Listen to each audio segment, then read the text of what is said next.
Ça faisait penser à un règlement de compte. Lady Diana, princesse de Galles, trouve la mort dans un terrible accident de voiture aux côtés de son amant, Dodi Al-Fayed. Let me say again how very sad Hillary and I are about the terrible accident that has taken the life of Princess Diana. Près de 20 ans plus tard, malgré des enquêtes poussées en France comme en Grande-Bretagne, le mystère plane encore sur l'accident fatal. Je ne pense pas qu'il s'agisse d'un accident, et le jury non plus. Aujourd'hui, un enquêteur de renommée internationale rouvre le dossier. Il découvre que ce qu'on a donné à croire à l'opinion publique sur la mort de Diana est faux et déterre des preuves accablantes qui éclairent le drame d'un jour nouveau.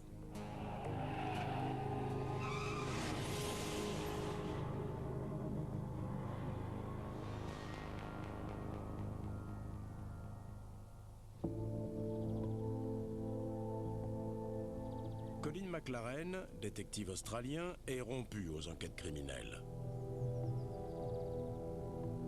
Ses nombreuses infiltrations, au mépris de sa vie, ont permis de faire condamner pour meurtre une dizaine de parrains de la mafia. Désormais retraité de la police, il a notamment percé avec fracas le mystère préféré des complotistes, l'assassinat de John Fitzgerald Kennedy. En réexaminant méticuleusement toutes les preuves, McLaren a finalement identifié le tueur du président Kennedy.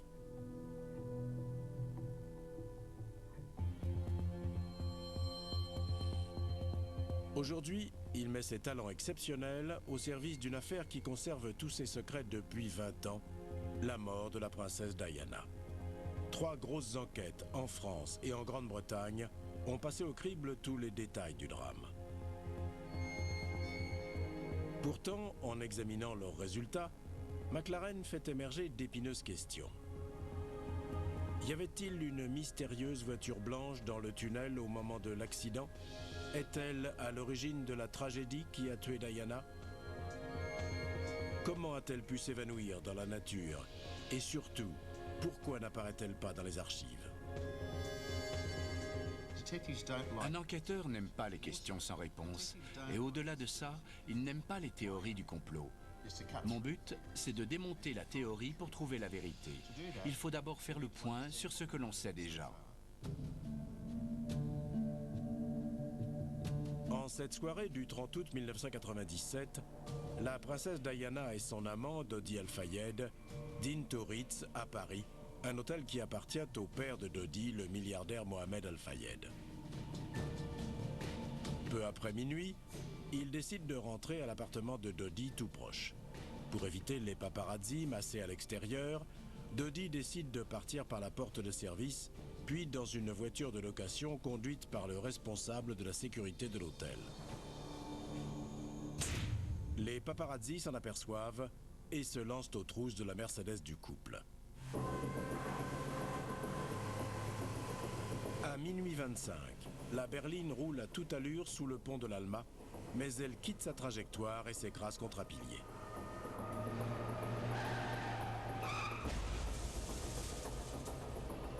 Dodi et le chauffeur sont tués sur le coup, mais Diana et son garde du corps sont encore en vie. 2 témoins voient une voiture blanche sortir du tunnel peu après l'accident. Le chauffeur se comporte de manière étrange. Peu après 4 heures du matin, ce dimanche 31 août 1997, la nouvelle de la mort de Diana se diffuse dans le monde. C'est le choc.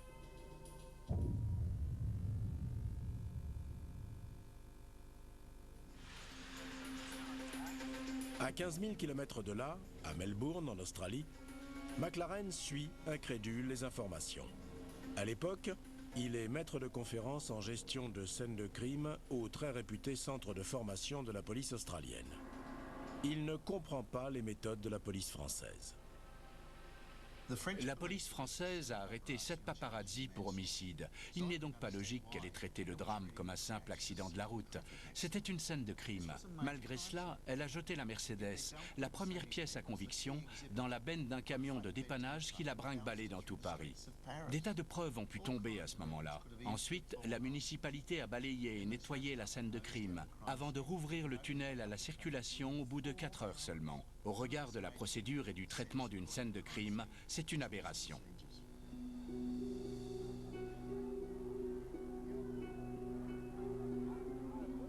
La mort de la princesse Diana ébranle le monde entier. «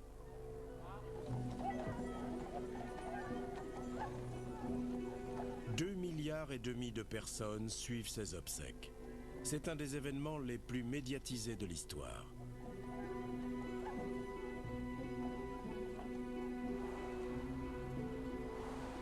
Tandis que le monde est à sa peine, Colin McLaren, étonné par les agissements de la police française, se rend à Paris de son propre chef pour exercer ses talents d'expert sur la scène de crime. Il étudiera méticuleusement le site pendant des jours.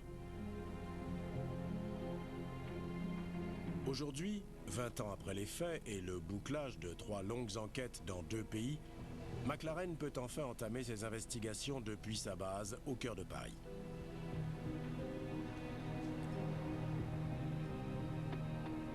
Là, il pourra relire les dossiers montés par les Français et les Britanniques, réinterroger les témoins et réexaminer la scène de crime. De par ma position d'enquêteur, je sais qu'on n'a qu'une seule chance sur une scène de crime. Une chance de bien faire, de récolter tous les indices. Pour cela, il faut circonscrire le périmètre pendant 1 jour ou 2 au besoin. Sans ça, on ouvre la porte aux hypothèses les plus folles ou aux théories du complot. Et c'est bien sûr le cas aujourd'hui. Le souterrain du pont de l'Alma est dangereux. Juste avant le tunnel, une voie d'insertion arrive de la droite, puis il y a un brusque dénivelé et un virage à gauche de 15 degrés. La police française a concentré ses recherches sur une portion de 60 mètres à l'intérieur du tunnel. Dès sa première analyse, McLaren ratisse beaucoup plus large, notamment sur une bonne part de la voie d'insertion. Ça paie. Il trouve de nouvelles preuves probantes qui avaient échappé à la police, trop pressée de rouvrir le tunnel. Quand McLaren soumet ses découvertes aux autorités, il se voit opposer une fin de non-recevoir.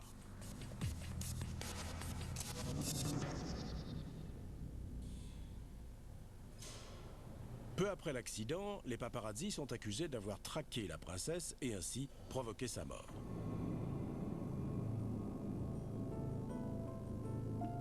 McLaren s'intéresse en premier au groupe de photographes qui suivaient Diana et Dodi cette nuit-là. L'un d'eux était-il au volant de la fameuse voiture blanche? Il reprend pas à pas le trajet du Ritz jusqu'au tunnel pour essayer de retrouver l'insaisissable voiture blanche. Si on transpose sur un plan de Paris, il file dans une petite rue pour rejoindre la place de la Concorde. Sur la place de la Concorde, la Mercedes s'arrête à un feu rouge. Les paparazzi la rattrapent. La voiture de Diana démarre au feu, prend ce virage et file à tombeau ouvert sur cette voie rapide. C'est la rue qui les conduira sous le pont de l'Alma. Elle est représentée ici sur cette frise qui reconstitue la course-poursuite. Des témoins voient la Mercedes foncer vers le premier passage souterrain. J'ai vu une Mercedes rouler à toute vitesse. Elle devait bien être à 150 km/h. La voiture en question fonce vers le premier tunnel, toujours pourchassée par les paparazzi. À ce moment-là, des témoins affirment qu'elle était suivie par 3 motos de paparazzi. Le témoin, Thierry Hackett, déclare à la police avoir tout vu. Il y avait plusieurs motos collées à la voiture et qui essayaient de se mettre à sa hauteur. Elles gênaient clairement le chauffeur.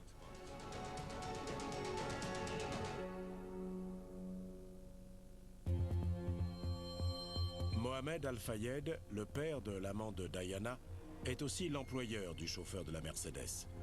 Son ancien attaché de presse rejette entièrement la faute sur les paparazzi. Leur comportement est inqualifiable. Ils les ont traqués sans relâche.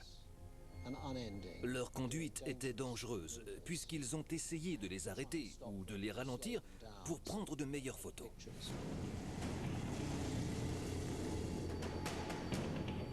Selon la première hypothèse, les paparazzi auraient poursuivi la voiture jusque sous le pont de l'Alma à plus d'1 kilomètre de là.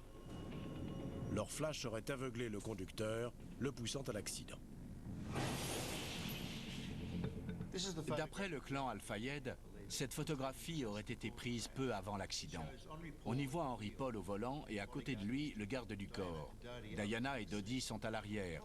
Le problème, c'est qu'on ne discerne aucun mouvement, ni aucun reflet de phare dans le pare-brise.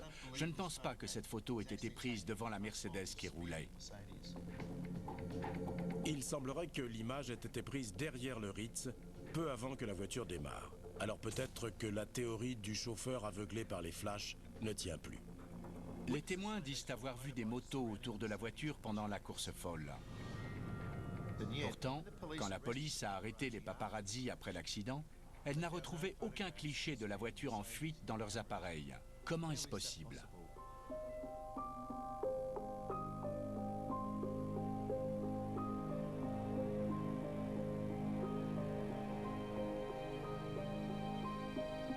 Pour démêler le vrai du faux, McLaren examine d'étranges marques retrouvées sur les lieux du drame peu après.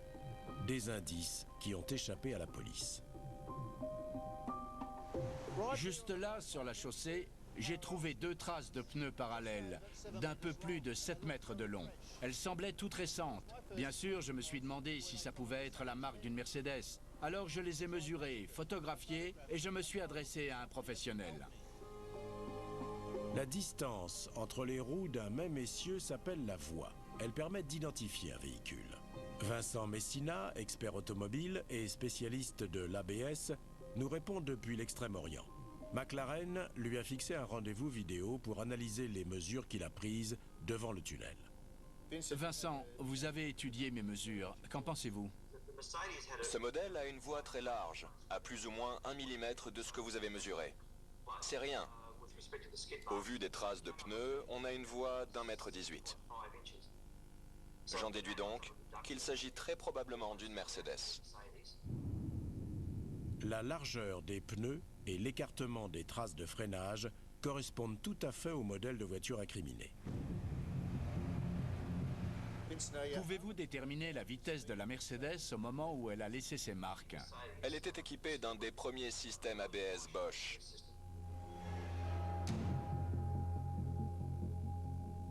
On sait que les traces de pneus font 7 mètres de long. On sait aussi que quand le frein se bloque, l'ABS le débloque au bout de 150 millisecondes.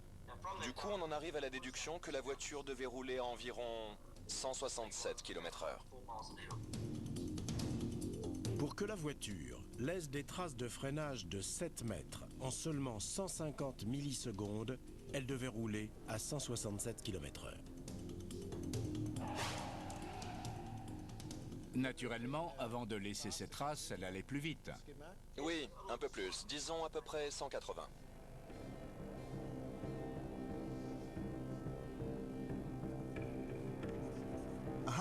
À 180 km/h, la voiture aurait déposé les paparazzi dès le premier tunnel. Les 2 premiers paparazzi arrivés sous le pont de l'Alma étaient dans une petite voiture qui plafonne à 150 km/h, contre 250 km/h pour une Mercedes. Ils n'avaient donc aucune chance de la rattraper. Ils étaient à 1000 lieues de la Mercedes quand elle est entrée sous le pont de l'Alma. Les paparazzi ne peuvent pas être à l'origine de l'accident. Si l'on en croit ces éléments, au moment où la voiture de Diana est rentrée dans le tunnel du pont de l'Alma, les paparazzi étaient trop loin pour voir qui ou ce qui a causé l'accident. Ils n'ont pas non plus aperçu la mystérieuse voiture blanche. Laurent Sola, agent de photographe, représente certains des paparazzi qui ont pris Diana en chasse cette nuit-là. Vos photographes y étaient? Oui. Ils sont arrivés un peu plus d'1 minute après. Ce sont les premiers témoins. La princesse était encore en vie. Je sais qu'un des gars lui a dit « Ne vous inquiétez pas, madame, on a appelé les secours. Restez calme, ne bougez pas. »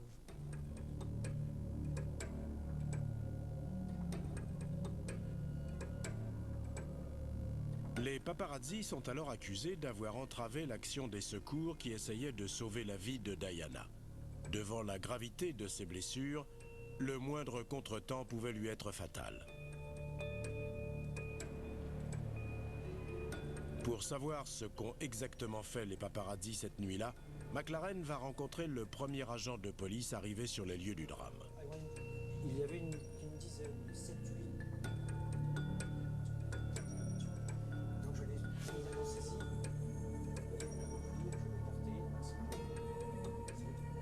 Je me souviens, ils me gênent. C'est pour ça que je les écarte aussi.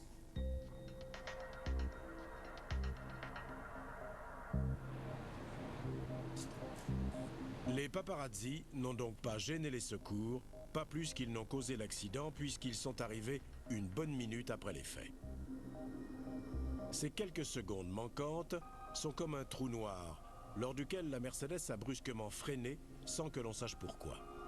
La voiture a ensuite échappé au contrôle de son conducteur et est venue s'encastrer dans le 13e pilier du tunnel. Les théories du complot avancent que c'est à cet instant que la mystérieuse voiture blanche serait entrée en scène.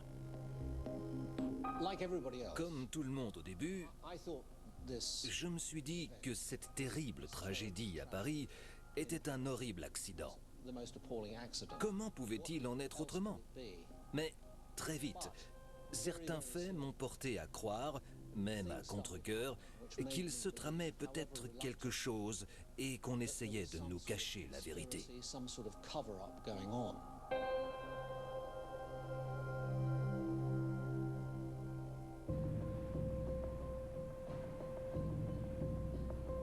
Les découvertes de l'enquêteur Colin McLaren établissent que les photographes qui pourchassaient la princesse Diana n'ont pas pu provoquer l'accident qui lui a coûté la vie. Reste à savoir qui a initié cette course folle. La mystérieuse voiture blanche, peut-être? Les paparazzi étaient intrusifs. Ils étaient indéniablement casse-pieds, mais Diana avait l'habitude. Qu'est-ce qui a changé ces photographes parasites en loups enragés?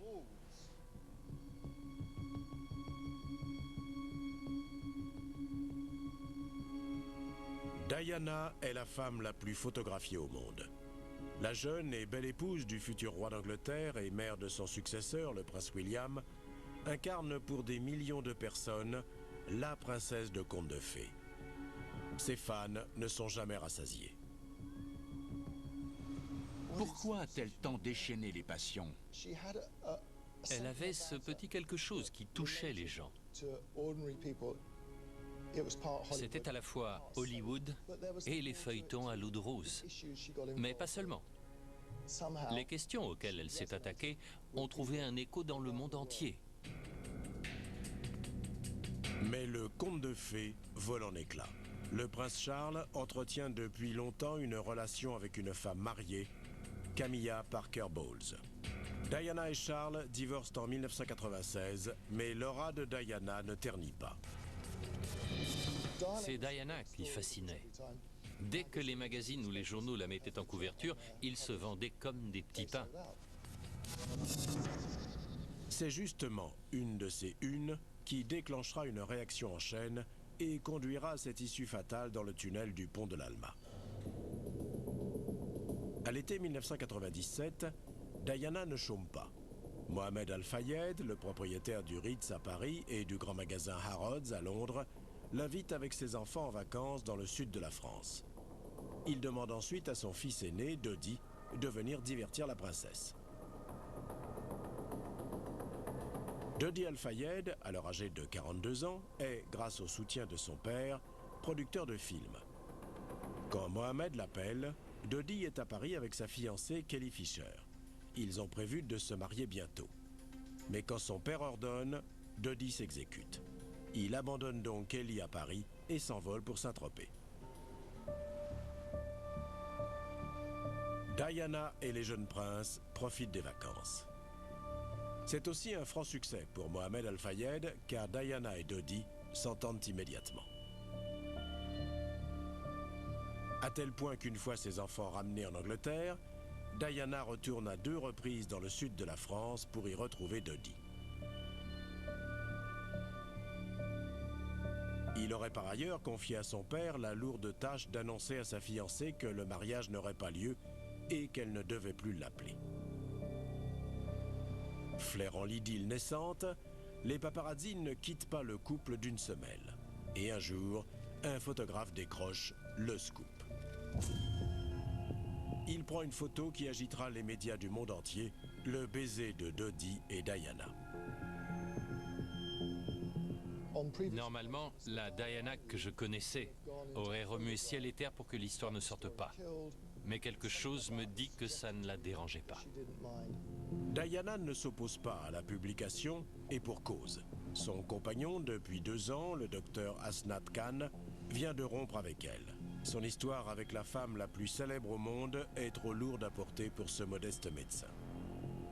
Les clichés de Dodi et Diana sur le yacht sont censés être des photos volées, mais il n'en est rien. Au contraire, ils étaient bien organisés et montés par Diana. Elle voulait rendre Asnat Khan jaloux. Elle l'aimait toujours? Oui, absolument.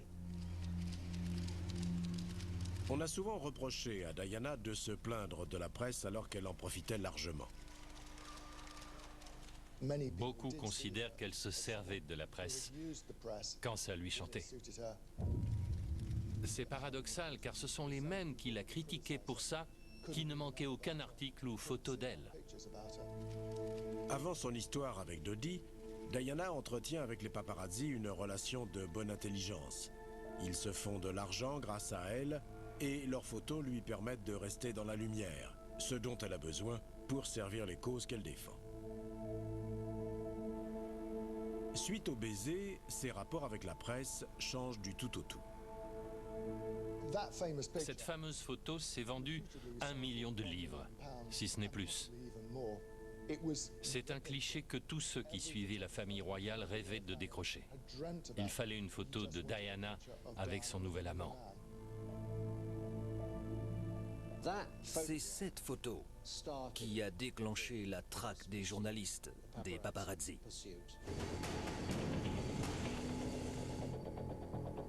Le cliché du baiser marque un tournant dans notre histoire. Il s'est vendu pour plus d'1 million d'euros. Ça a radicalement changé le rapport de Diana avec les paparazzi. Ils voulaient tous leurs photos à 1 million. Et pour une telle somme, ils étaient prêts à tout. Voilà ce qui a motivé la course-poursuite. Au-delà du baiser, une autre photo déchaîne encore plus les spéculations. Diana est-elle enceinte de Dodi? Va-t-elle l'épouser?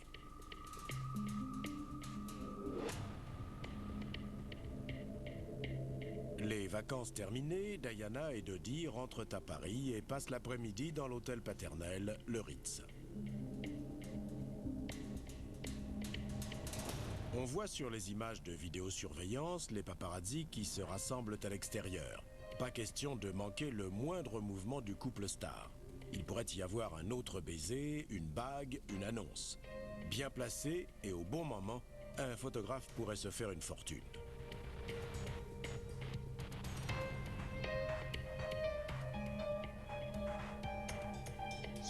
Tous les éléments du danger sont réunis en cette dernière nuit parisienne. D'un côté, nous avons Mohamed Al-Fayed, qui tient absolument à une alliance entre son fils et Diana pour pouvoir se placer, lui, au sein de l'élite britannique. Et de l'autre côté, nous avons les paparazzi, qui rêvent de la photo à 1 million. Au milieu, il y a Diana qui tente de se remettre d'une rupture difficile dans les bras de Dodi.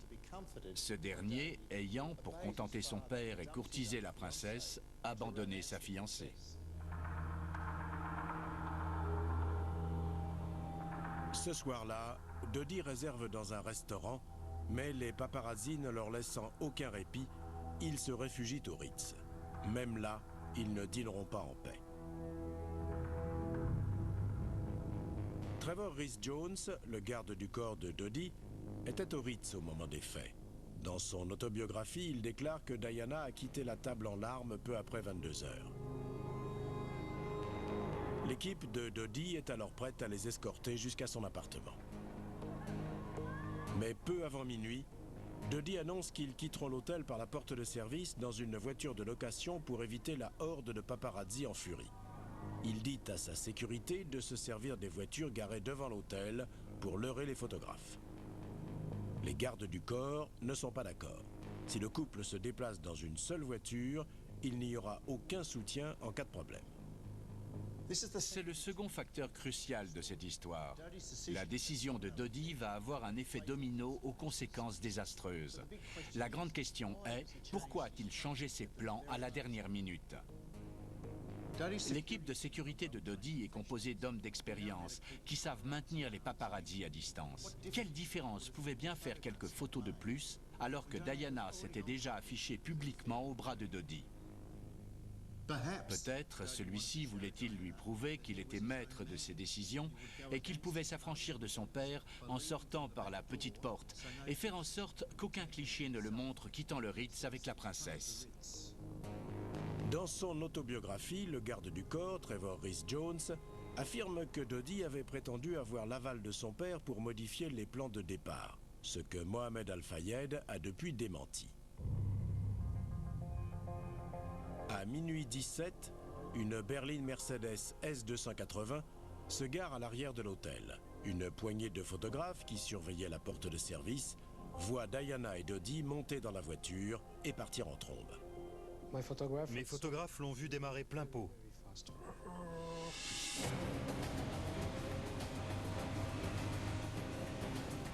Les photographes postés devant l'hôtel apprennent que le couple est parti et se lancent à ses trousses. La traque est lancée. Jusque-là, il n'est fait aucune preuve de la présence d'une voiture blanche parmi les paparazzis. Mais quelques minutes plus tard, la Mercedes freine brutalement.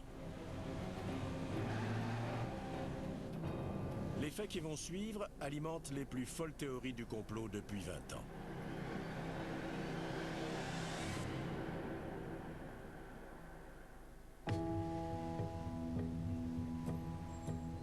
Le célèbre enquêteur Colin McLaren s'attaque au mystère de la mort de la princesse Diana.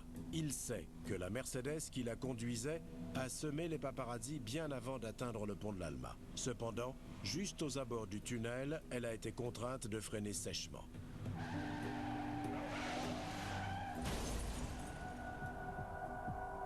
Aucune enquête n'a pu l'expliquer. McLaren compulse à présent les différents témoignages recueillis par les enquêteurs français. Personne n'a vu pourquoi la voiture avait freiné aussi soudainement, mais certains l'ont vu s'encastrer dans le 13e pilier. J'étais à l'entrée du tunnel et j'ai vu, entre les deux piliers au milieu des deux voies, la Mercedes percuter le pilier. J'ai entendu des pneus crisser derrière moi. Et j'ai vu dans mon rétroviseur une Mercedes qui entrait dans le tunnel. Elle faisait des dérapages à environ 45 degrés. Ensuite, elle a redressé et j'ai entendu un énorme bruit. C'est là que je l'ai vu percuter le terre-plein central.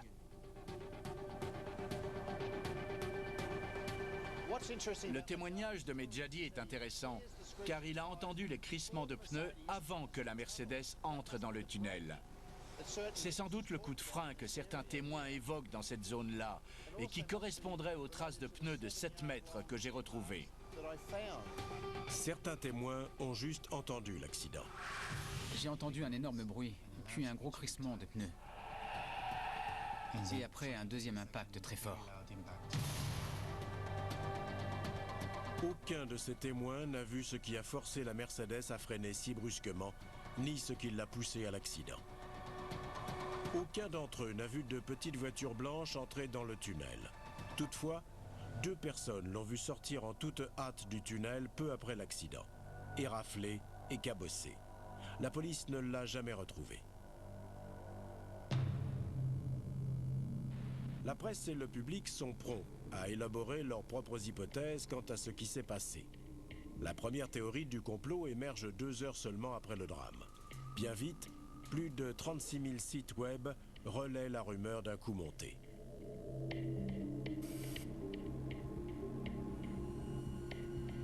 Certains jouent sur ce mystère en affirmant que les images de vidéosurveillance urbaine ont été détruites ou dissimulées.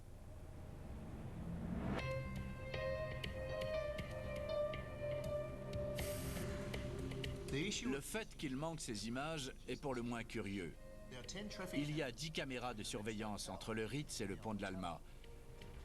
Mais quand la police a voulu les consulter, elle a été très surprise. La Mercedes n'apparaît à aucun moment entre l'hôtel et le tunnel. Aucune caméra n'a enregistré la moindre image.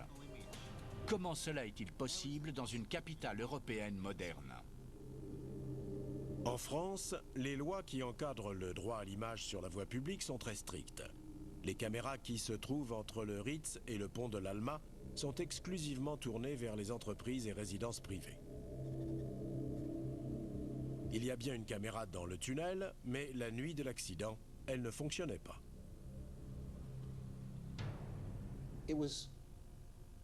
C'est tout à fait confondant, sauf si on y voit un complot. Pour Mohamed Al-Fayed, c'est clair, il s'agit d'une conspiration. Et l'absence d'images de vidéosurveillance est la preuve de cette dissimulation. Il prétend que Diana et Dodi ont été assassinés par les services secrets britanniques parce qu'elle était enceinte de lui et qu'ils allaient se marier. Mohamed avait le sentiment que l'établissement britannique ne laisserait jamais la mère du futur roi épouser son fils. L'élite britannique n'a jamais accepté Mohamed Al-Fayed et n'apprécie pas qu'il ait pris le contrôle du grand magasin Harrods. Bien qu'à la tête du fameux Harrods de Knightsbridge, Mohamed n'a jamais réussi à entrer dans les bonnes grâces du gratin britannique. D'ailleurs, il s'est toujours vu refuser le passeport britannique. Plus offensante encore, le prince Philippe a fait retirer les armoiries royales de la façade du grand magasin. Plusieurs jours après l'accident, Al-Fayed révèle que Diana lui avait dit que le prince Philippe l'avait menacé. Philippe ne s'entendait pas avec Diana. Il ne l'aimait pas. Pourquoi? Par rapport notamment à l'aventure de Charles et Camilla. Pour lui, Diana devait encaisser sans rien dire.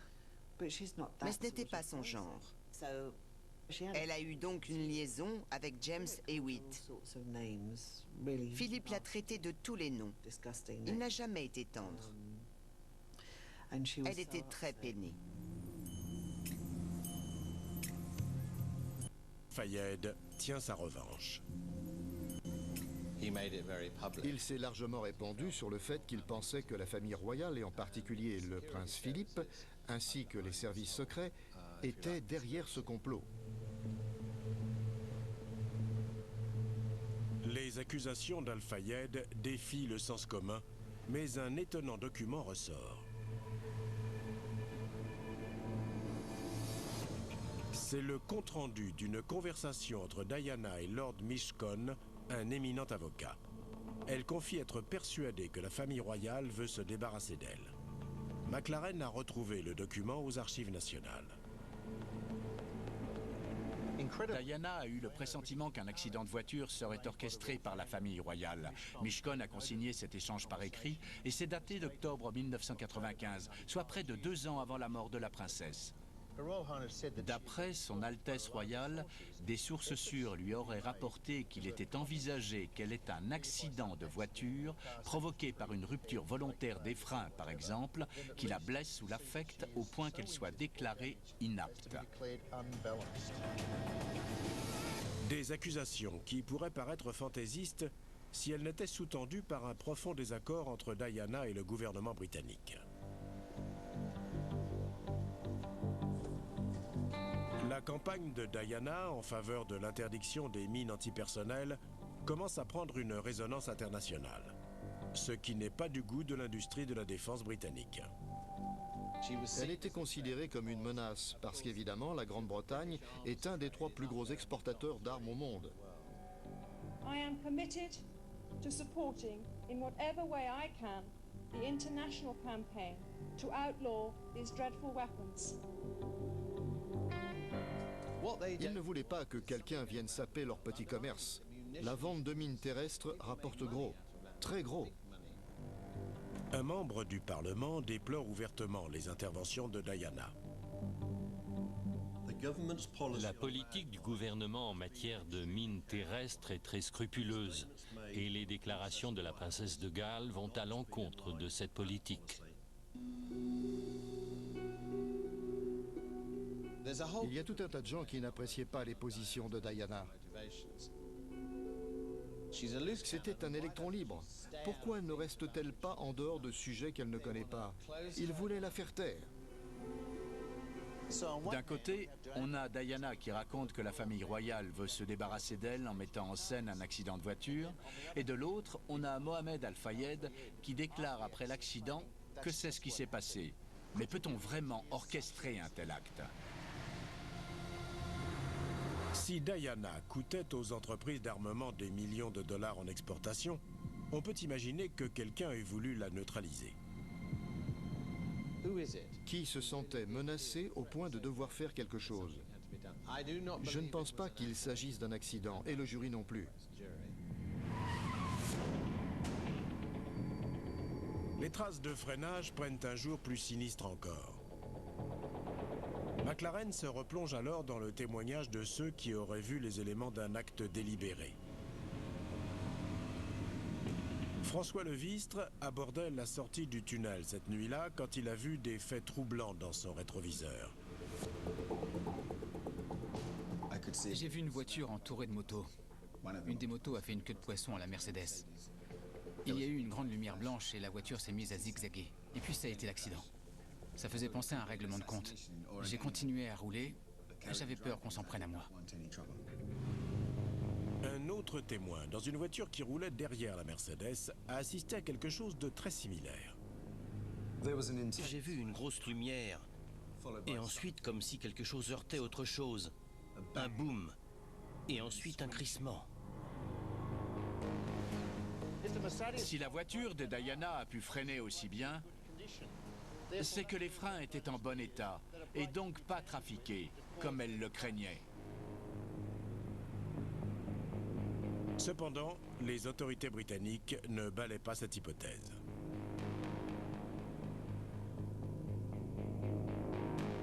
La police inspecte minutieusement la Mercedes en quête d'un éventuel acte de malveillance. J'ai regardé tous les composants mécaniques. Les freins, la direction, les roues, les pneus pour voir s'ils avaient été trafiqués, mais je n'en ai trouvé aucun signe.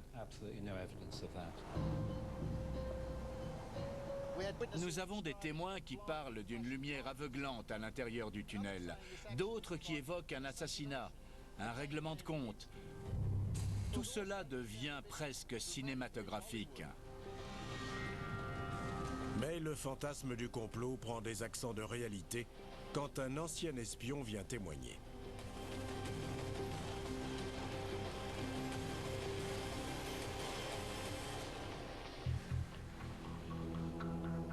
En refaisant l'enquête sur l'accident de voiture qui a coûté la vie à Lady Diana en 1997, Colin McLaren découvre qu'il est fait mention d'une lumière éblouissante qui aurait aveuglé le chauffeur de la voiture et provoqué son accident. Digne d'une scène de film, pas pour un ancien espion. Richard Tomlinson était un agent des services de sécurité britanniques. Il a mis au jour un plan visant à éliminer Slobodan Milosevic dans un tunnel avec des véhicules lancés à grande vitesse et un flash de lumière pour aveugler le conducteur. Lors des auditions, les responsables ont reconnu qu'un tel plan existait, mais qu'il n'avait jamais été mis en œuvre.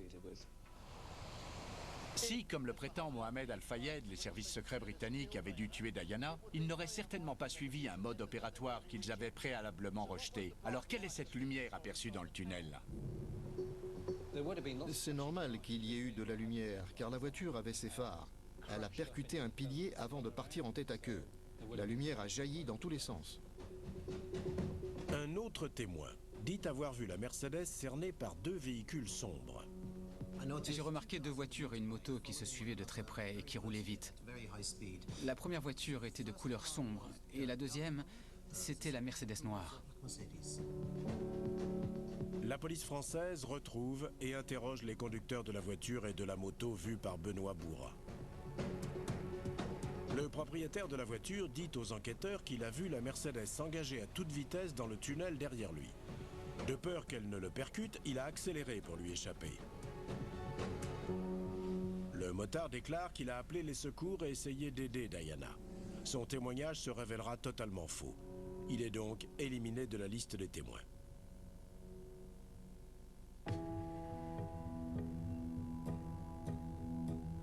McLaren fait le bilan. Si les paparazzi n'ont pas provoqué l'accident mortel et que les théories du complot ne tiennent pas, qui ou qu'est-ce qui est à l'origine de l'accident qui a coûté la vie à Lady Diana? L'étrange voiture blanche aperçue sur les lieux du drame demeure un point d'interrogation auquel personne n'a encore su répondre. La grande majorité des crimes a une explication simple. En l'occurrence, Diana s'était mis à dos quelques marchands d'armes et son ex-belle-famille. Elle se sentait utilisée. Et alors qu'elle dîne en tête-à-tête avec le nouvel homme de sa vie à Paris, quelque chose la chagrine. On la voit même en larmes. Dodie, qui dépend entièrement de l'argent de son père, veut montrer à Diana qu'il sait prendre des décisions, mais pas forcément les bonnes, comme celle de partir par la petite porte du Ritz. Autre initiative fâcheuse, celle de confier le volant à Henry Paul. Henry Paul travaille au Ritz depuis 10 ans.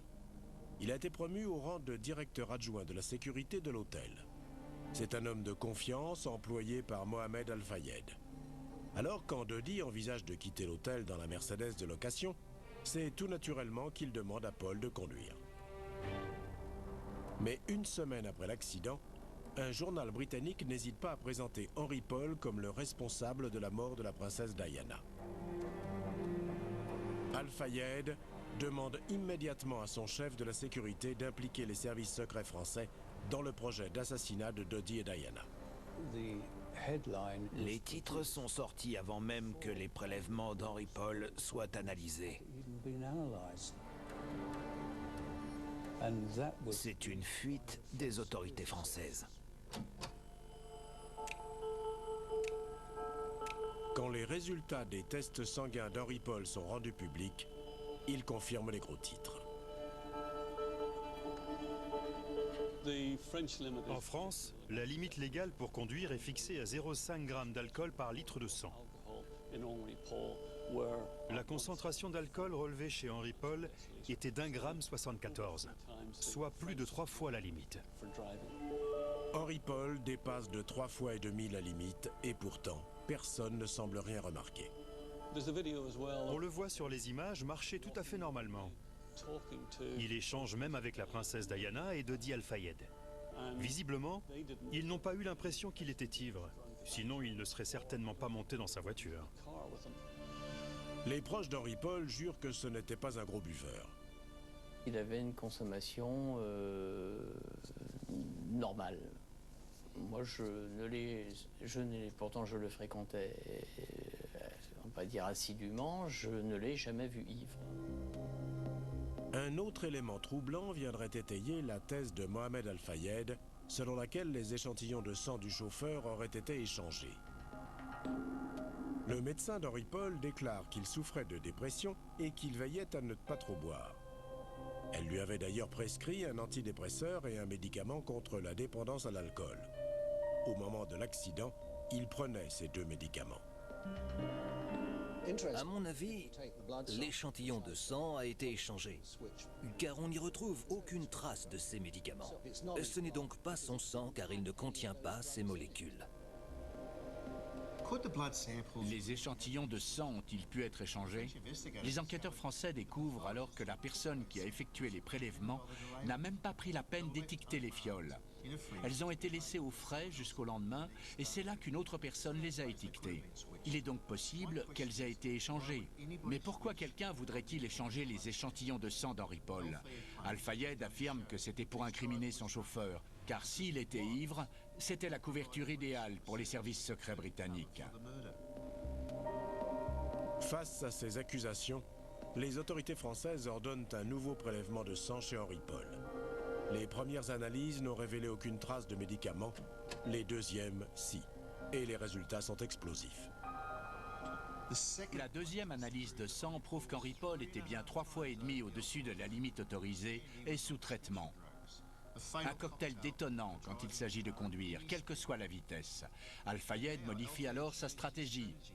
Il se retourne contre son fidèle employé et le prétend informateur pour les renseignements britanniques et français.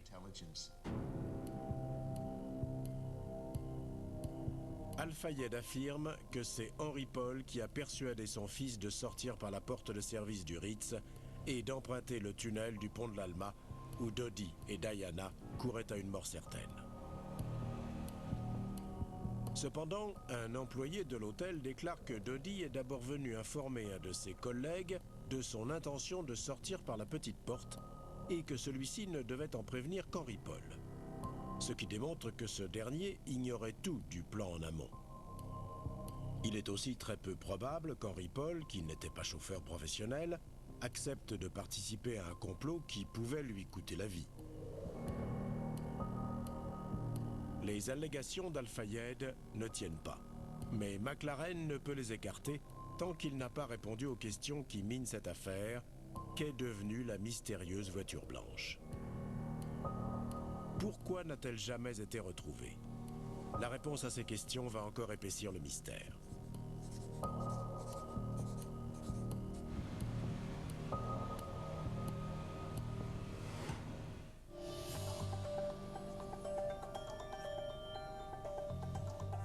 Colin McLaren, enquêteur émérite, a trouvé des indices étonnants et inédits qui éclairent la mort de la princesse Diana d'un jour nouveau. Al-Fayed accuse désormais son employé, Henry Paul, d'être un espion qui aurait œuvré à l'assassinat de Diana et Dodi. Les motivations d'Henry Paul en cette dernière journée sont bien plus simples que le complot meurtrier qu'imagine Mohamed Al-Fayed. Henry travaillait au Ritz depuis 10 ans. Il avait gravi les échelons et occupait le poste de directeur adjoint de la sécurité. Son supérieur direct ayant pris sa retraite, il visait évidemment la place. C'est de l'ambition pure et simple qui a régi ses actes en cette funeste nuit. Quand Dodi, Diana et consorts rentrent à Paris à la fin de leurs vacances, les paparazzis sont là. 2 voitures du Ritz les attendent aussi à l'aéroport. L'une d'elles est conduite par Henry Paul qui sème les photographes pour impressionner Dodi. Mais une de ses passagères n'apprécie pas l'initiative. Henry Paul a bien failli nous tuer. Il slalomait comme un damné entre les voitures. Je n'ai pas compris qui il voulait semer. À 19h, Henry Paul débauche et quitte l'hôtel. Il habite à quelques minutes à peine. C'était le repère d'Henry, à une centaine de mètres de son appartement. Il se trouve que le soir du drame, il est venu y prendre un verre ou deux. Henry Paul est au bar. Il boit. En quelle quantité, nul ne le sait. Plus tard dans la soirée, il reçoit un coup de fil. Dodi et Diana sont rentrés en hâte au Ritz. Nous savons qu'Henry Paul était en repos dans un bar, mais pour se faire bien voir de Dodi, il est retourné au Ritz. On le verra d'ailleurs au bar de l'hôtel, buvant du pastis. Un alcool fort, comparable au whisky, à ceci près que quand on y ajoute de l'eau, il prend une couleur jaune-orangé. Les gens du bar ne savaient donc pas exactement ce qu'ils buvaient. Est-ce qu'avec 2 verres d'apéritif à l'anis, on peut arriver à 1,74 g?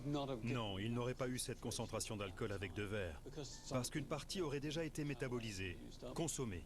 Au moment où il a pris le volant, il aurait été sous la limite autorisée. Donc, pour arriver à 1,74 g, il avait consommé beaucoup plus d'alcool. Oui, ça veut dire que soit il a bu discrètement au Ritz, soit avant de rentrer à l'hôtel ce soir-là.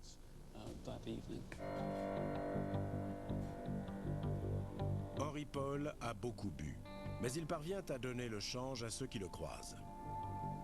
Les alcooliques peuvent supporter de fortes doses d'alcool. Un alcoolique se comportera tout à fait normalement avec une valeur d'1,74 g, alors que moi, je serai KO. Même si Henry Paul était un consommateur régulier et ne semblait pas affecté par une forte alcoolémie, comment se fait-il que personne n'ait senti son haleine chargée? Dans son livre, Trevor Rhys-Jones, le garde du corps, affirme que quand Henry Paul l'a rejoint au bar de l'hôtel, il fumait un petit cigare très odorant. D'autres témoins déclarent qu'il n'a pas arrêté de fumer ce soir-là. Voilà qui a pu masquer l'odeur d'alcool.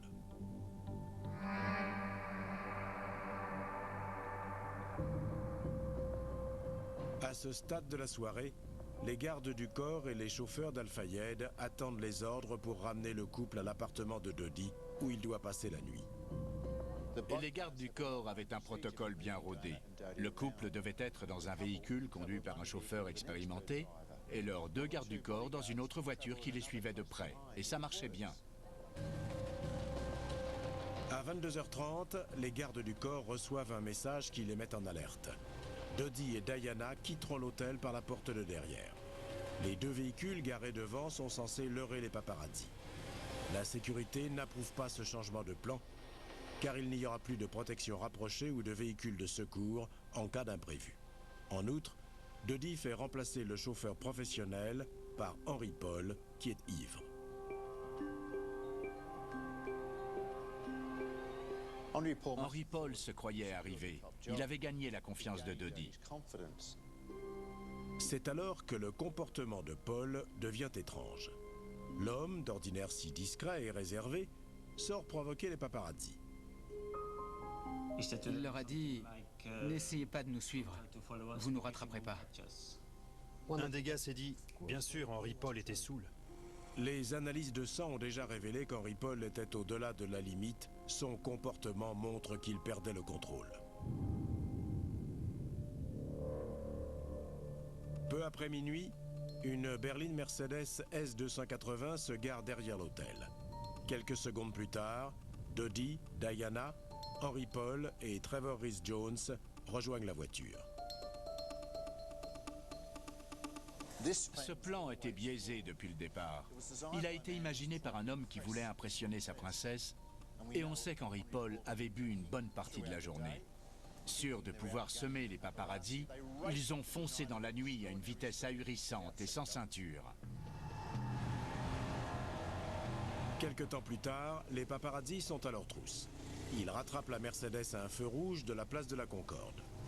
Nous sommes donc place de la Concorde, et c'est là que la course-poursuite s'engage entre la berline et les motos des paparazzis. Le feu passe au vert et Henry Paul démarre en trombe. Il file vers le cours Albert Ier, très dégagé. Des témoins affirment qu'Henry Paul bifurque dans la 4 voies dans un crissement de pneus à environ 130-140 km/h. C'est cette route qui le mènera sous le pont de l'Alma. Paul a maintenant 2 tunnels à négocier. Ils sont tous les 2 dangereux. Le premier, c'est celui-ci, juste derrière moi. Il comporte d'abord une petite déclivité, puis une butte qui peut augmenter la vitesse. Les paparazzis déclarent que quand ils sont arrivés au premier tunnel, ils avaient perdu la Mercedes de vue. La Mercedes classe S280 peut atteindre une vitesse très importante. Elle a aussi été conçue pour une conduite fluide et confortable. C'est peut-être cette technologie de pointe qui a trompé Henry Paul ce jour-là.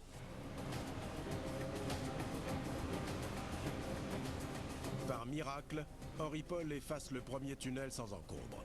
C'est maintenant le tunnel du pont de l'Alma qui se profile et il est bien plus périlleux. C'est en gros un tube en chicane. Le chauffeur doit en sortir, poussé par la horde de photographes à ses trousses. Malheureusement pour lui, cette portion de route est émaillée de dangers. La vitesse est limitée à 50 km/h, il roule à près de 200.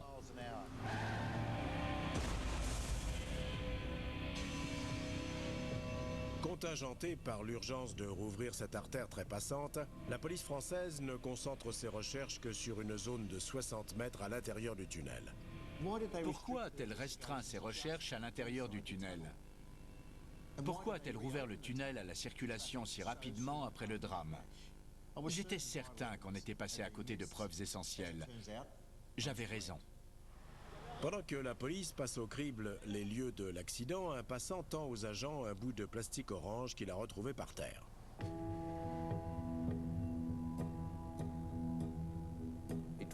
C'était un morceau de feu arrière. Sur le moment, On ne savait pas si ça provenait de cet accident ou d'un autre.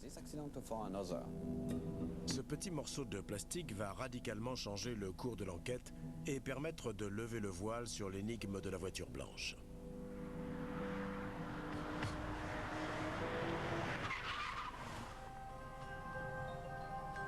Un fragment de feu arrière retrouvé près des lieux de l'accident permettra à l'enquêteur Colin McLaren de mettre au jour la véritable cause de l'accident de la princesse Diana. La police découvre ensuite un rétroviseur près des bouts de feu arrière. C'est celui de la Mercedes. Il détient un précieux indice. On a retrouvé le rétroviseur droit de la Mercedes avec une trace de peinture blanche. Elle avait aussi beaucoup de traces sur le flanc droit. D'abord une petite trace, puis une longue traînée.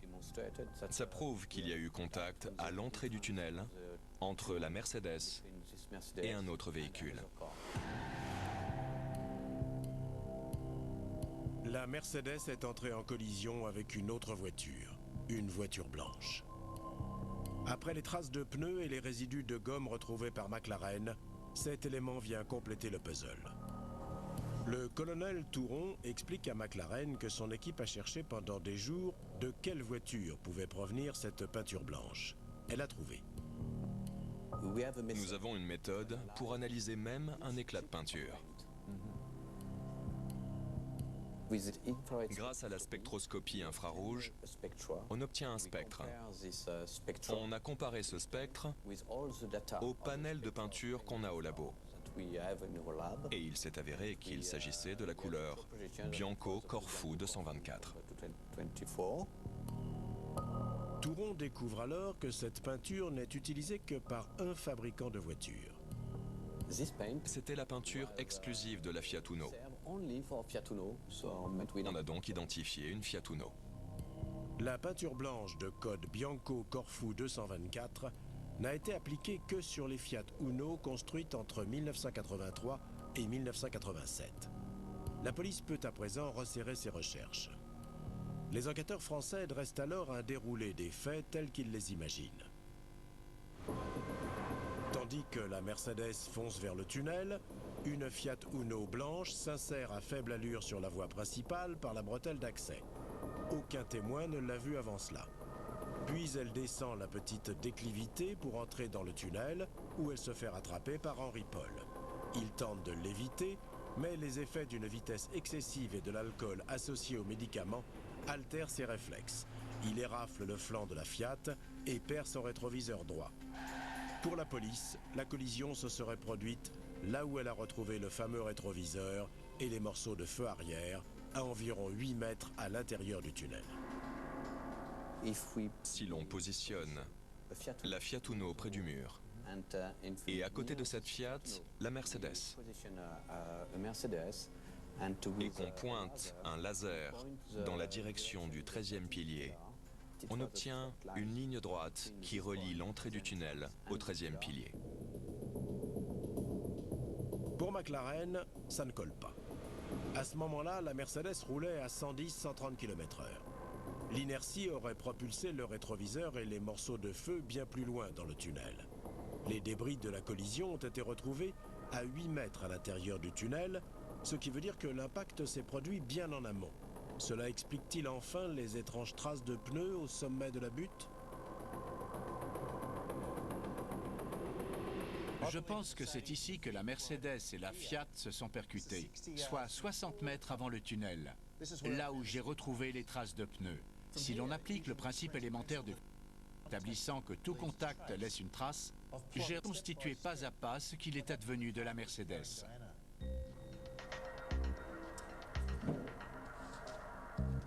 McLaren a trouvé ce que la Mercedes avait fait entre le moment où elle a semé les paparazzi et sa fin tragique sous le pont de l'Alma. Mais pourquoi Henri Paul a perdu le contrôle de son véhicule à l'abord du tunnel ? Vincent Messina fournit l'ultime élément de réponse. Que pensez-vous des traces de freinage au niveau de la bretelle d'accès ? Il y a comme un renflement en fin de trace avec une légère déviation. Ça veut dire que quelque chose est venu perturber le véhicule pendant qu'il freinait. Est-ce que vous pensez qu'un véhicule léger aurait pu causer cette fluctuation de mouvement? Tout à fait. S'il s'agissait d'un véhicule lourd, comme un camion, le changement serait beaucoup plus notable. Ça devait être un véhicule léger. Un véhicule léger, comme une Fiat Uno. C'est là que la mystérieuse voiture blanche entre en piste, depuis la bretelle d'accès sur la droite. Henri Paul écrase les freins, mais à plus de 160 km/h. Et au bout de 7 mètres, le système ABS les débloque. Il tente d'éviter la Fiat, mais accroche son feu arrière gauche et érafle son flanc. Sous l'emprise des médicaments et de l'alcool, la plus petite collision lui fait perdre le contrôle. Il manque le virage et fonce droit devant. En face de lui, un mur. Ce qui se passe ensuite est à peine croyable.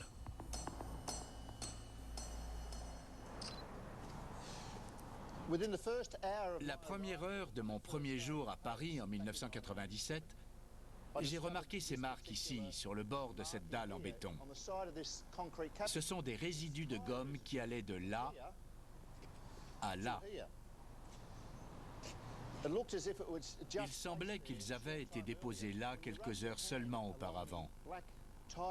En frottant la main dessus, de petites particules de pneus se détachaient. Pour moi, il n'avait pas encore plu dessus. Alors comment des traces de gomme pouvaient-elles se retrouver à plus d'1 mètre du sol?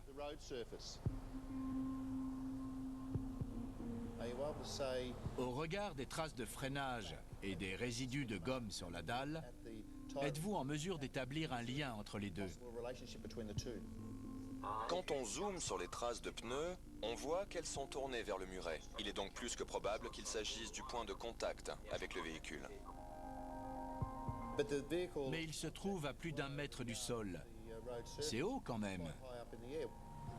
La déclivité à l'abord du tunnel est très prononcée. Si on roule à 180 km/h à l'endroit où les traces de pneus ont été retrouvées, la voiture quitte littéralement la route. Elle a décollé un bon moment. Sachant que la voiture pesait autour de 2 tonnes. Quand on est dans une voiture lancée à vive allure, on se rend compte qu'elle semble plus légère. Plus on va vite, plus la voiture est légère grâce à l'air qui se glisse en dessous. Elle a donc quitté la chaussée de manière prolongée. Oui. Malgré les tentatives de freinage, la voiture roule encore à 170 km/h quand elle atteint le sommet de la butte. Mais si elle n'a décollé qu'une demi-seconde, à une telle vitesse, elle a pu couvrir une vingtaine de mètres et le mur est bien plus proche que cela.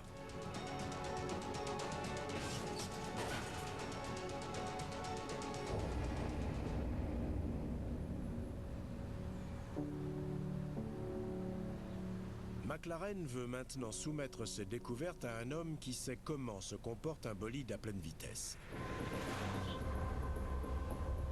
Ben Collins est pilote de course et cascadeur. Cela fait plus de 20 ans qu'il pratique la vitesse. C'est lui qui double Daniel Craig dans James Bond. Il a aussi incarné le Stig dans la célèbre émission britannique Top Gear. Si les pneus ne sont plus en contact avec la chaussée, on ne peut plus contrôler sa vitesse et on atterrit direct dans le mur. En 1 seconde seulement, la Mercedes folle quitte la route et heurte le muret, ses roues frottant sur le parapet.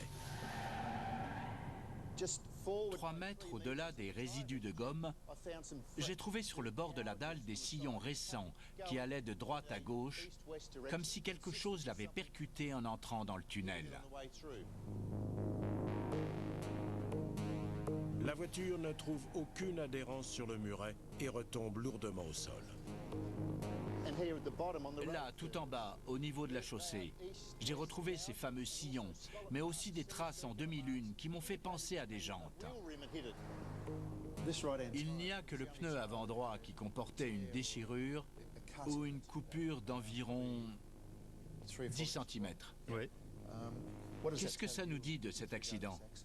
Vu la violence avec laquelle elle a percuté ces 2 éléments, c'est étonnant que la roue soit restée en place. mais c'est une voiture solide. Selon toute probabilité, c'est un de ces rebords acérés qui a causé la coupure. Ces pierres tranchantes peuvent découper un pneu comme ça. Après son impact avec le muret de soutènement, puis la chaussée, la berline roule encore beaucoup trop vite. Quelle que soit votre vitesse quand vous quittez cette bretelle, elle ne diminuera pas avant d'arriver en bas.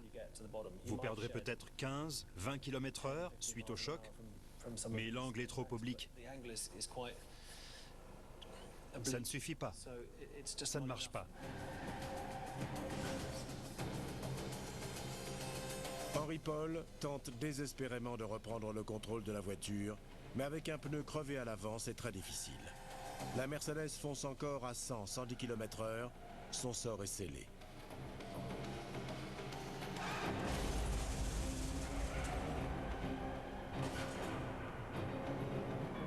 Quant à celui de la Fiat Uno, McLaren démêle un extraordinaire casse-tête.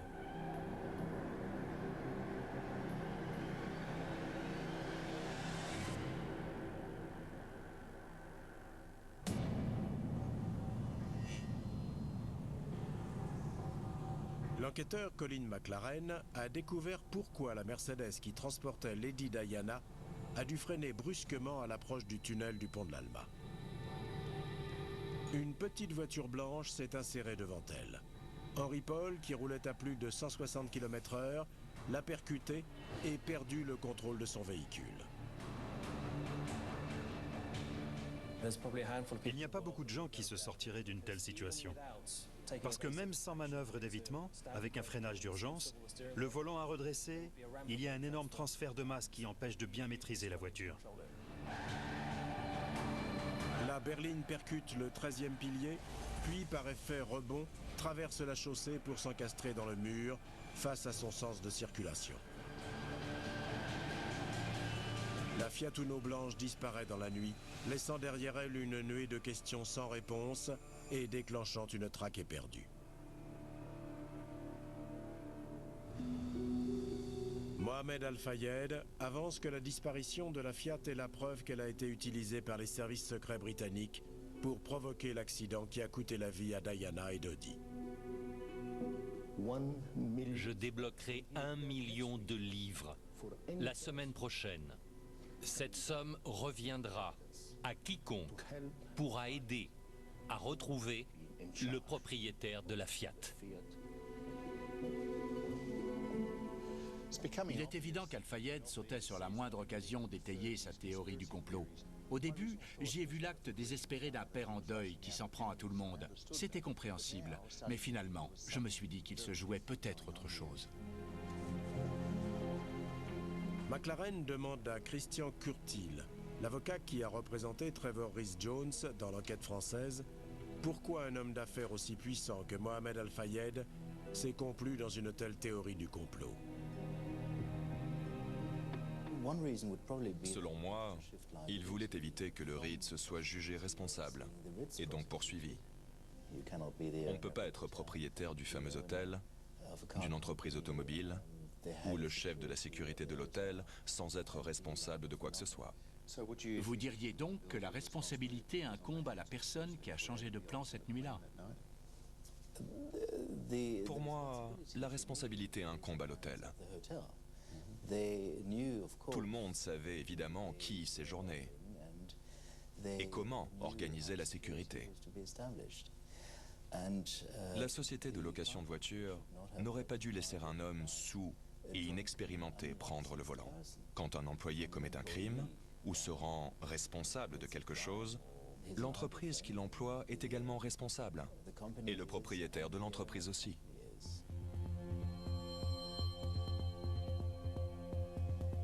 Aussi farfelu que puissent paraître les allégations d'Al-Fayed, la police ne peut les écarter sans avoir parlé au conducteur de la Fiat. Mais la voiture s'est évanouie dans la nature, et elle n'est pas facile à retrouver. Milliers dans les rues de Paris. Tout ce qu'on sait, c'est qu'il s'agit d'une voiture blanche construite entre 1983 et 1987. La tâche est dantesque.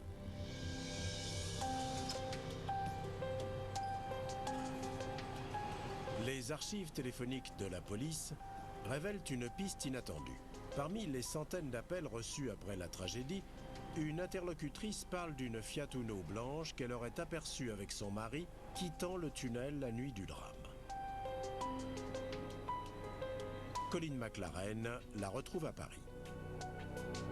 La première déposition de Sabine Dawson a été snobée par la police.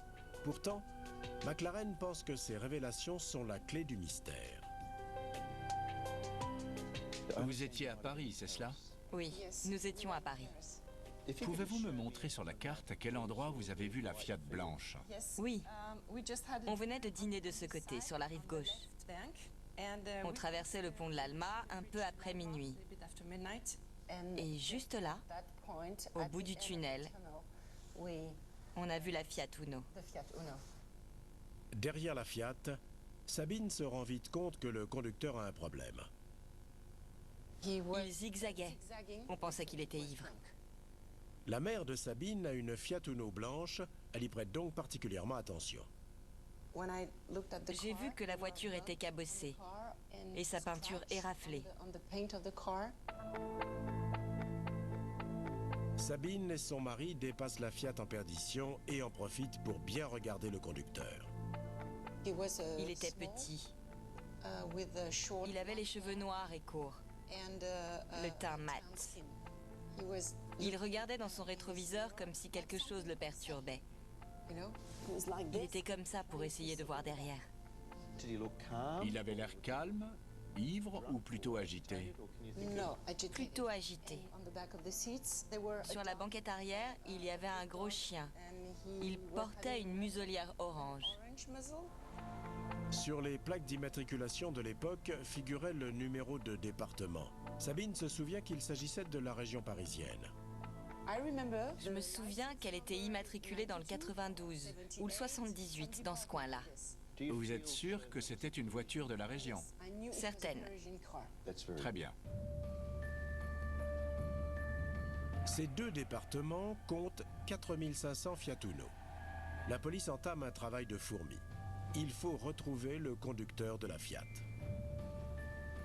Le garde du corps a survécu à l'accident, mais gravement blessé à la tête, il ne se souvient de rien. Seul le conducteur de la voiture blanche sait ce qui s'est passé dans le tunnel cette nuit-là. Les recherches s'étendent pour enfin faire taire les théories du complot. Les semaines passent et la police est toujours bredouille. Jusqu'au jour où un homme se présente dans un commissariat parisien. Un jeune Français d'origine vietnamienne de 22 ans, M. Lee Van Tan, est venu pour s'acquitter d'une amende pour une Fiat Uno blanche. Sauf que la voiture garée devant le commissariat est rouge. Tous les autres détails de cette voiture concordent avec ceux de la Fiat blanche recherchée par la police. Elle interroge Lee Van Tan. Dans sa déposition signée, il stipule que la nuit de l'accident, il travaillait comme agent de sécurité en dehors de Paris. Il précise également qu'il a repeint sa voiture en rouge 2 ou 3 mois avant cette nuit-là. La déposition de Lee Van Tan réveille l'intérêt de McLaren pour une autre raison. En 1997, il avait retrouvé des résidus de pare-choc sur un muret de la 4 voies. C'est une preuve indirecte vitale car dans sa déposition, le témoin indique qu'il a changé les 2 pare-chocs de sa voiture. Sûrement était-il endommagé. En perquisitionnant le domicile de M. Lee Van Tan, les enquêteurs retrouvent 2 chiens de garde, noirs et feu, avec des muselières. Sabine Dawson, notre témoin, se souvient de la Fiat blanche quittant le tunnel cette nuit-là, avec sur la banquette arrière un chien noir et feu avec une muselière. Il n'y a pas que le chien qui correspond à la description de Sabine. Lee Van lui-même colle au portrait du conducteur. Quelques années après les faits, son père, François, incrimine encore davantage son fils dans une interview accordée aux journalistes. C'est difficile pour moi d'accepter qu'il ait été dans le tunnel cette nuit-là. Mais ce que je sais, en tant que père, c'est que ses propos ne tenaient pas. À l'époque, son comportement a changé. Et ça ne l'a pas quitté depuis. Tout ce que je sais, c'est que sa voiture a été repeinte quelques heures seulement après l'accident mortel de la princesse Diana. Lee Vann admettra plus tard qu'il était bien au volant de sa voiture dans les rues de Paris la nuit de l'accident, mais il est catégorique, il n'était pas au niveau du pont de l'Alma, même s'il ne se souvient pas où il était ni qui l'a vu. La police saisit la voiture et la fait analyser par la brigade scientifique. Vous-même, vous avez vu la voiture? Oui. Sous la peinture rouge, on a très vite retrouvé la peinture blanche d'origine. Vous vous souvenez si le flanc gauche de la voiture a été analysé ou examiné? En tout cas, je sais que j'ai regardé l'arrière de la voiture. L'arrière, oui. Pas l'avant. Pourquoi? Je ne me souviens pas, mais il y avait une déformation. Je ne me rappelle pas exactement, mais du souvenir que j'en ai, ce n'était pas compatible avec l'accident de la Mercedes.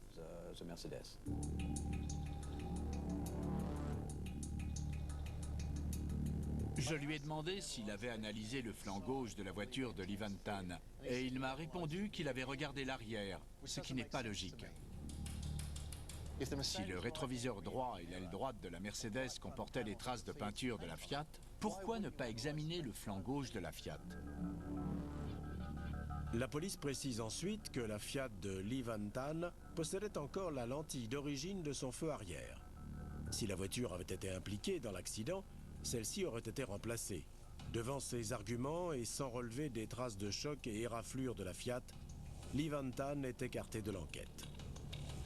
Ce qui s'est passé ensuite est très révélateur. Après avoir éliminé Lee Van Tan, les autorités françaises ont cessé de rechercher la voiture et son conducteur, sans raison avancée. McLaren se demande si les recherches ont été interrompues parce que la voiture avait été retrouvée. Dans ce cas, pourquoi a-t-elle été rayée de l'enquête? Voilà la question à 1 milliard.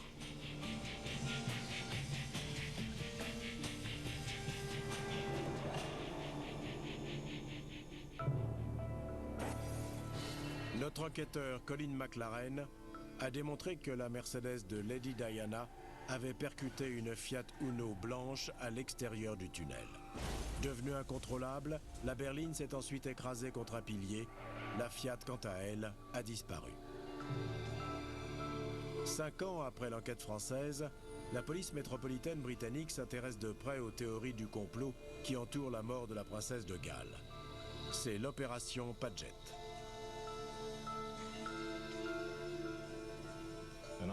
Il m'est apparu évident que seule une enquête exhaustive et poussée permettrait de répondre à ces allégations extrêmement graves. Lee Van Tan refuse de témoigner et les autorités britanniques ne peuvent contraindre un citoyen étranger à le faire. Sabine Dawson et son époux témoignent sous serment devant la haute cour de justice anglaise que Lee Van Tan est bien le conducteur de la Fiat Uno blanche qu'ils ont vue. La police française a écarté la Fiat de Lee Van Tan de son enquête. Les dégâts constatés à l'arrière du véhicule n'étaient pas compatibles avec l'accident. L'opération Paget a fait appel à des experts scientifiques internationaux, LGC, pour réexaminer les preuves collectées par les Français. Il s'avère que les analyses françaises de la peinture de la voiture, des dégradations et du feu arrière ne justifiaient pas d'abandonner cette piste. Ces doutes sont essentiels dans mon évaluation de l'accident.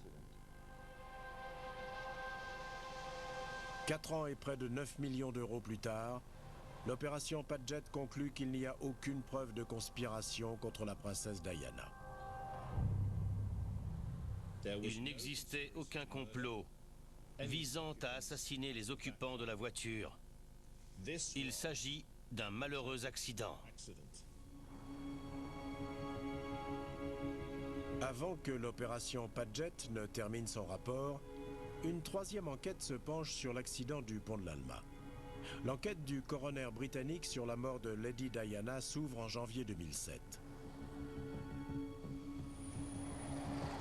Plus d'1 an plus tard, le jury rend un verdict d'homicide involontaire.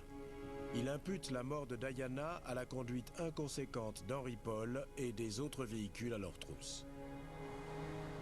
Ce qui est bizarre dans ces deux enquêtes, c'est que parmi la quantité de personnes interrogées par les autorités françaises et britanniques, il n'est nulle part fait mention de Lee Van Tan. Cela étant, le rapport Padgett fait une brève allusion à une Fiat Uno, précisant qu'elle appartient à un citoyen français résidant à Paris, l'opération Padgett disposant de tous les éléments relatifs au propriétaire. Tant mieux pour eux, mais nous aussi, on veut tout savoir sur lui. McLaren émet une demande express auprès de Scotland Yard pour qu'elle lui transmette ces éléments en vertu de la loi de libre information. J'ai harcelé la police et elle m'a finalement répondu que nous pouvions utiliser les informations qui étaient dans le domaine public. Sauf que le nom de Lee Van Tan n'est pas dans le domaine public. C'est bien pour ça que j'ai fait cette demande.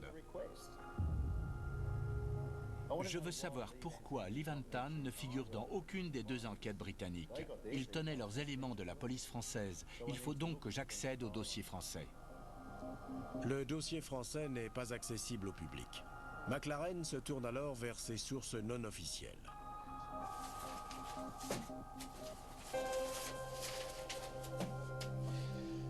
J'étais sur le point de rentrer. Je devais quitter Paris. Mais j'ai reçu un coup de fil de mes deux contacts paparazzi. Ils m'ont dit qu'ils avaient quelque chose pour moi. Et voilà. C'est le rapport de police. 2000 pages. Et je suis sûr d'y trouver des informations sur Lee Van Tan.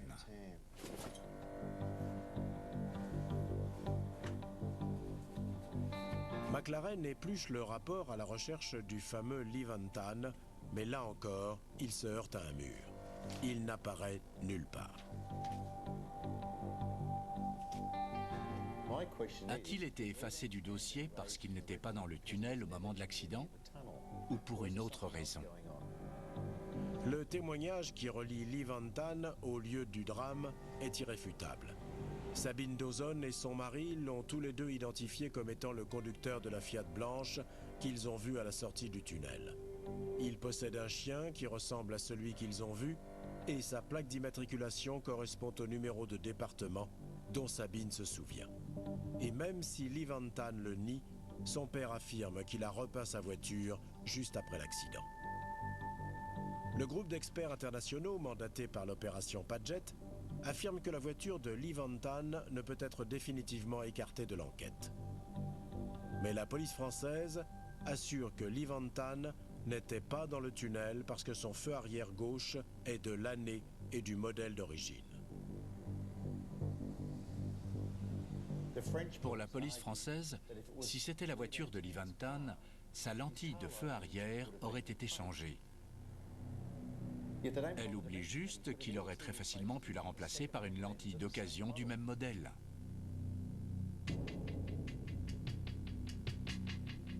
Les enquêteurs l'ont aussi mise de côté parce que les coups à l'arrière de la Fiat ne cadrent pas avec leur reconstitution de la collision avec la Mercedes. Or, McLaren a prouvé que leur reconstitution était erronée. Ils ont positionné les véhicules à l'intérieur du tunnel alors que l'accrochage a eu lieu en haut de la butte.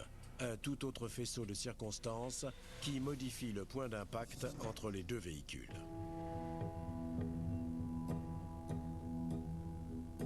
C'est alors que McLaren fait une découverte. Dans les 2000 pages du rapport d'enquête français, il retrouve un document signé de 4 membres de l'identification judiciaire. Il confirme son hypothèse sur la collision.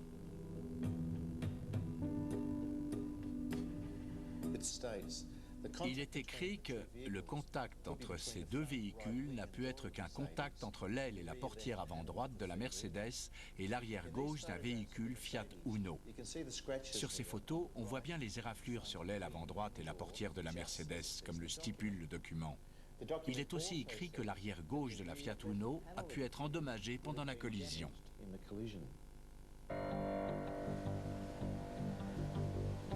McLaren tient alors à interroger Sabine Dawson sur le type d'éraflure qu'elle a vu sur la Fiat. En l'aiguillant, il attend que le souvenir de cette nuit lointaine lui revienne en détail. Pour en revenir aux dégâts sur le flanc de la voiture, C'était plutôt sur la portière conducteur ou passager? Non, à l'arrière.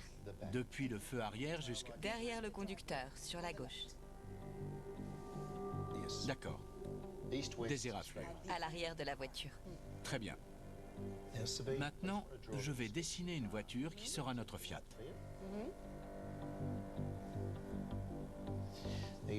Vous dites avoir vu le conducteur cette nuit-là. Il était à gauche. Voilà. Voilà mon conducteur. Oui. Vous avez aussi parlé d'un chien dans la voiture. Oui. Vous vous souvenez où il était? Juste derrière le conducteur. Il regardait par la vitre. Admettons que ce soit le chien. Pouvez-vous m'indiquer avec ce surligneur quel feu arrière était amoché? De ce côté. Il y avait des éraflures sur tout le flanc de la voiture. Comme ça. Jusque-là? Il me semble, oui. Parfait. Et elles allaient de droite à gauche? Oui. Pas de haut en bas. De droite à gauche. Merci. La mémoire de Sabine est extraordinaire. C'est la première fois qu'elle a ainsi l'occasion de décrire la scène en détail. Les enquêtes françaises et britanniques sont passées à côté de cet élément crucial. Sabine se souvient avoir vu des éraflures horizontales sur le côté arrière gauche de la Fiat blanche, exactement comme décrite dans le document. C'est une preuve irréfutable que c'est bien la voiture de Lee Van Tan qui est entrée en collision avec la Mercedes. Alors pourquoi a-t-il été effacé du dossier? S'il est impliqué, Lee Van Tan s'est-il innocemment retrouvé au cœur d'un accident inéluctable ou tient-il un tout autre rôle dans les événements de cette nuit-là? Accompagné d'un interprète officiel des Nations Unies pour rapporter ses propos avec exactitude, McLaren décide de soumettre ses questions à l'intéressé. Ses contacts paparazzi savent où il réside. On a attendu toute la nuit le retour de Lee Van Tan et je me suis entretenu avec lui une petite demi-heure dans l'allée de sa maison. Il m'a clairement dit qu'on lui a juridiquement conseillé à plusieurs reprises de ne pas évoquer l'accident. Toutefois, il m'a parlé de sa garde à vue. À la fin, la police voulait qu'il signe sa déposition. Lee Van Tan a déjà signé une déposition dans son commissariat de quartier, déclarant qu'il était au travail cette nuit-là. Il s'est depuis rétracté en disant qu'il roulait bien dans Paris au moment des faits. Il était apparemment sur le point de signer une nouvelle déposition, mais on lui a conseillé de ne pas le faire. Sa sœur est intervenue en lui intimant de ne pas signer. Si tu signes ta déposition, tu risques d'en prendre pour 5 ans pour délit de fuite et non-assistance à personne en danger. Pour moi, ça veut dire qu'il sait ce qui s'est passé et qu'il est impliqué dans l'accident.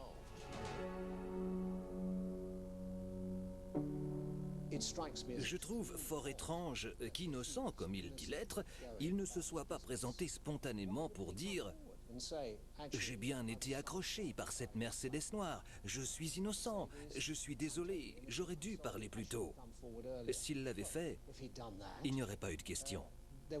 Et le mystère aurait été résolu.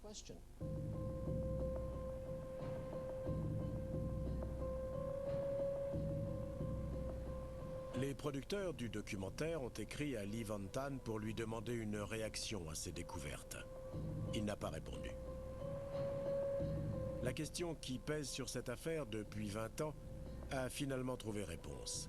La Fiat Uno blanche n'a pas disparu, elle a été écartée de l'affaire pour une raison inconnue. Elle n'appartenait pas à un paparazzi, mais à Lee Van Tan.